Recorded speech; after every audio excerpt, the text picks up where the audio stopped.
Y'all gotta see the new Fantastic Four trailer. They're basically telling us to enjoy our last days, cause it's over. This world is coming to an end, y'all. Check this out and then we'll break this down. Are you the protectors of this world?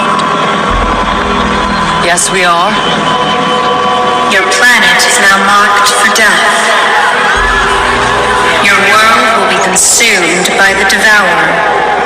There is nothing you can do to stop him, for he is a universal force, as essential as the stars. Hold your loved ones close, and speak the words you've been afraid to speak. Use this time to rejoice and celebrate, for your time is short. I herald his beginning, I herald your end, I herald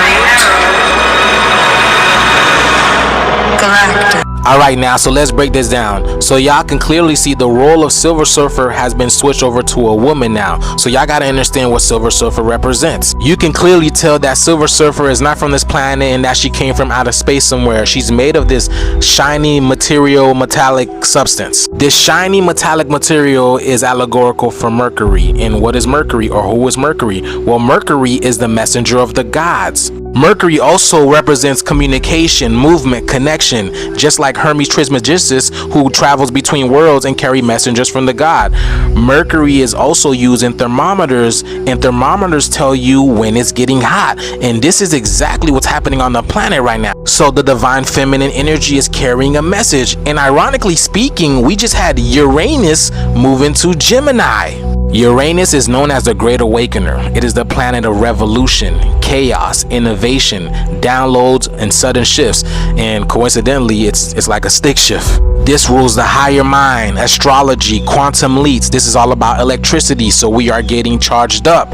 And Uranus is in Gemini until 2033. So this is exactly what the Silver Surfer is telling us. She is saying that this is the end of the patriarchy and that this is the rise of the divine feminine energy through the entity known as Galactus. And Galactus represents time. He is basically the end of the old world and the rise of the new world. He is the bringer of balance, Anubis. But yes, y'all, big shifts are here. Your planet is now marked for death.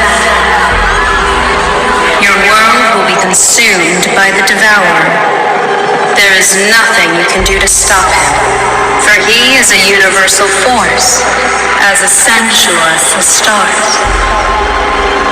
We gotta talk about that ending and those two post-credit scenes for the because they give us some insane reveals and hints at where the future of the MCU is going in Avengers Doomsday. And I'm not gonna hold you, that mid-credit scene made me stand up, clap, and salute. I was looking around like I need to shake someone's hand. Let me shake your hand. And between these post-credit scenes and the post-credit scenes from Thunderbolts, I'm ready to run through a brick wall. I'm letting you know right now, you gotta hear this to believe it. They all ended up being really fantastic. But this is your spoiler warning. You have been warned. This is your choice. I'm giving you a chance. What about my uncle? Did you give him a chance? Did you? Either way, me and you know what we gotta do. We gotta talk about it. So the movie ends with Galactus making his way to Earth 828 as he says, "Stand ready for my arrival, worm." Because your planet, your baby, I'ma eat it. this motherfucker Galactus really pulled up to the Earth like the Undertaker. Jumped out of his ship, took a little bubble bath, causing a grade 1 tsunami in an empty city. Shout out to Mole Man for putting all the city's inhabitants in Subterranea. Paul Walter Hauser goated. But I love how this movie literally turns into a Godzilla flick, a kaiju flick. It's legit Galactus walking around this empty city looking for Franklin. But of course, Reed and the rest of the Fantastic Four have devised a plan. Instead of trying to transport the Earth to a different solar system, they're going to try to transport Galactus himself to another solar system by using Franklin as bait. But the problem here is that Galactus got Ultra Instinct. Every time his eyes glows, he's able to identify where baby Franklin is at. I just gotta quickly glaze Galactus in this entire action sequence because it was so dope to see how the four used their powers against this giant kaiju essentially, and just how imposing and ferocious and tension filled it was. Like, dog, I'm not lying, you gotta watch this in IMAX just to get the full appreciation of the scale and scope of Galactus, all those back shots and that Galactus head. But Galactus almost claps the four, he stretches out Reed, and then he legit sticks his hand into the Baxter building and takes Franklin for a ride. That is until Mama locks in and starts forcing him into the bridge. Reed's able to save Franklin Franklin, and as Sue pushes Galactus into the bridge and it looks like he's been defeated, he climbs back out. Not before we see Johnny making the sacrifice play and saying, "Tell Franklin Uncle Johnny says he loves him," as it looks like he's about to try to push Galactus into the portal. Like a Randy Orton RKO out of nowhere, Charlotte Ball pushes Johnny out of the way and then sends herself and Galactus to this new solar system. That boy Johnny really got to her, and this was easily one of my favorite aspects of the movie, even if it was pretty predictable, because I mean the same shit happens in Rise of the Silver Surfer and in the comics. But with Galactus sent to another solar system, which is most likely going to take thousands of years for him to get back to Earth, the Fantastic Four are heroes, and the movie ends with them going back to the Ted Gilbert show where he wants to make Franklin the Fantastic Five. He even gives him a little weak ass suit with that 5 number. Is weak, but they're like, we don't do that here. He's not ready for that. But that's when they got to check the Audemars on their wrist, literally and figuratively, because they don't know how to put a damn car seat into the Fantastic car. And as a new father, I kind of felt that pain. I was dying laughing. But the movie ends with them finally getting the car seat in the car and them flying away, and you just hear whole time I was just saying, yes, chef, because they cooked. But I think we ain't done yet, because that mid-credit scene, oh my goodness, brother.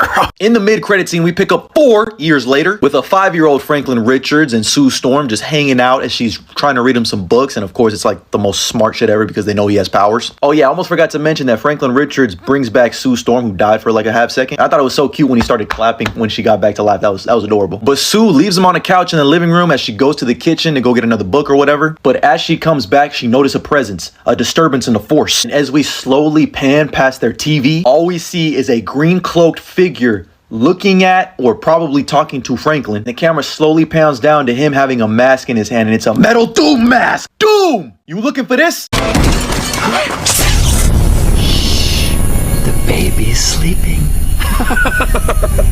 Now, ignore this comic panel. This is Valeria Richards, who, by the way, he names in the comics. But I just wanted to give you a visual for kind of what it looked like in the post-credit scene. And then we just cut to black, as all we see is the Fantastic Four will return. And I mean, it essentially looked like this art by Diamond Dead, but we don't see who's under that mask. It was probably just a stand-in anyway. I don't think it was actually Robert Downey Jr. And the mask actually looked a little weird. It looked a little too smooth. So I don't know if that's going to be his actual cloak and mask. But Matt Shakman did confirm that the Russo brothers directed that scene. But the very interesting thing about this is that I'm still not sure if Robert Downey Jr.'s Dr. Doom is the Doom from their universe, because throughout the movie they had hints and teases at Latveria, and there was always an empty seat when they were at like the Future Foundation summit hearings or whatever. Every time we saw the Latveria thing, everyone in our audience was like, ah! So if media literacy isn't dead, I think we're supposed to assume that he's from their universe, 828. But as to why he looks like Robert Downey Jr., we still don't know. And we still haven't seen Robert Downey Jr. as Doom yet. We just got a back shot of Doom's cloak talking to Franklin. Now, the interesting thing about involving Doom with Franklin off Ripsky is it feels like they're trying to speed run the rivalry and dynamic between Reed Richards and Victor Von Doom. Especially if they are from the same universe, they could just give us some type of expositional scene in Doomsday explaining that, you know, they've been rivals for a long time on Earth 828. Because honestly, if we were leading up to Secret Wars and they're taking any type of inspiration from Jonathan Hickman's Secret Wars,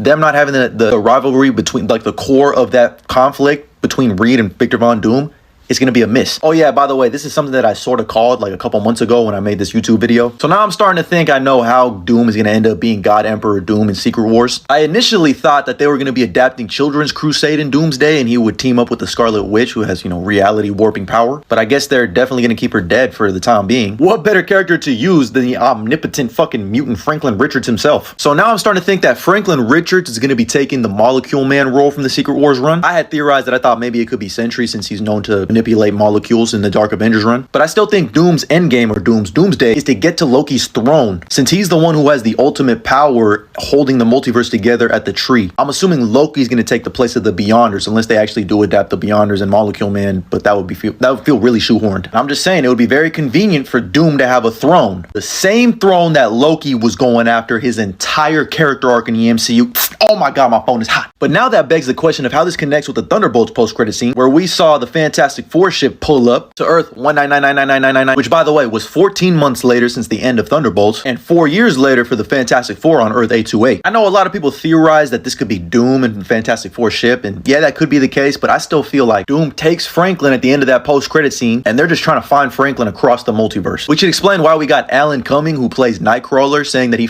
had to fight Pedro Pascal, which means that the Fantastic Four are going to fight the X-Men, which is most likely the same universe at the end of the Marvels post-credit scene where we saw Beast, which I'm assuming is the universe where our OG X-Men are going to be coming from in Doomsday that was announced on Chair's Day. And I've been theorizing that I think it's the same universe at the end of Days of Future Past, like the perfect one. which would explain why we have all of the OG X-Men returning and they're still alive. Either way, I feel like Doomsday is going to be a race to get to Loki's throne and stop Doom from getting there. Now, obviously, I think they're going to end up losing because we got to get into Secret Wars, but there's still so many different plot lines that we got to tie together, and Spider-Man Brand New Day is the next movie. And then we get Doomsday. Literally, we're like a year out from witnessing peak. We still got to settle the New Avengers versus the Avengers copyrighted this little mini civil war. It'd be funny if like Matt Murdock or She-Hulk was the one who settles it in court or some shit. But either way, I need this more than I need air. But here's the thing. The post-credit scene is just a fun little gag. It's the cartoon that Ben Grimm is talking about in the movie where he says, "It's clobbering time." So we just get a brief little like 30-second clip that shows an episode. It's cute, it's fun. You don't really need to stay for it, but if you appreciate the Fantastic Four, you should. But man, they did it again, bro. They got me. Just when I think I'm out, they reel me back in with some shit like this. So now it's showtime, go time, baby. I'm ready for Doomsday. I cannot wait. I need it more than I need air. But that was the ending, mid-credits, and post-credit scene for the Let me know what you thought about them and my thoughts, theories, and opinions down in the comments below. And as always, like and follow. Bum. So yeah, back with another Jumpman reaction movie to the movie Fantastic Four, and I'm gonna add my 2 cents into it. So with all that being said, Galactus was symbolic to like the Anunnakis because of his size and his ancient look. And then with him wanting to take over certain worlds or over our so-called world in the movie was basically the disagreeables, the 2 brothers, Ink and Enlil, the agreeable side and the disagreeable side, the 2 brothers that are beefing with each other, and one that's ruler over this planet right now, Enlil. You know what I'm saying? We come from the seed of Ink. I'm making sure sometimes I be getting the 2 mixed up, which sometimes I get the 2 mixed up of who was the agreeable and who was the disagreeable one, who the one that are for us and who the one that's not for us. But anyway, if you know, you know. But because of his size and his ancient look, he was symbolic to like the disagreeable Anunnaki that don't want to see us evolve. But the other brother do, because we have his seed and genetics. So we're basically like the human downsize of a giant size Anunnaki. Like he said in the movie, I remember when I used to be y'all size, little ones. You know what I'm saying? And with the baby Franklin being born with whatever certain gifts he's supposed to have, they didn't show it all in the movie, but he did bring his mom back to life at the end of the movie. You know what I'm saying? But him being born with certain gifts is like us melanated beings already having dormanted gifts within our DNA that is not yet activated. But it's going to be activated through the sun because it's getting hotter. And that's one way our so-called, what they call junk DNA, is going to be activated. So whenever there's sun, make sure you always get plenty of sun, because our bodies are designed to absorb the sun, charge up off the sun, and a lot more things, benefits from the sun. And this whole movie had like me and my best friend was talking about it. It had like a retro futuristic look all in one. Like old school and new school at the same damn time. Like all the old school stuff was basically future. It could do futuristic things. Like if it was an old car, it could fly. You know what I'm saying? Almost like what I said in the movie, like them retro microwaves on Walmart used to sell. You know what I'm saying? Had the old school look, like when they first came out type of look. But the overall view of the whole movie was like the cartoon, The Jetsons. It was, like I said, retro and futuristic all in one. The city of New York, how they had the whole city of New York looking and everything. You know what I'm saying? So, with all that being said, Fantastic Four was a decent movie. You know what I'm saying? I get it, yo, 5 popcorn. It was like that. Peace out, my Wadu.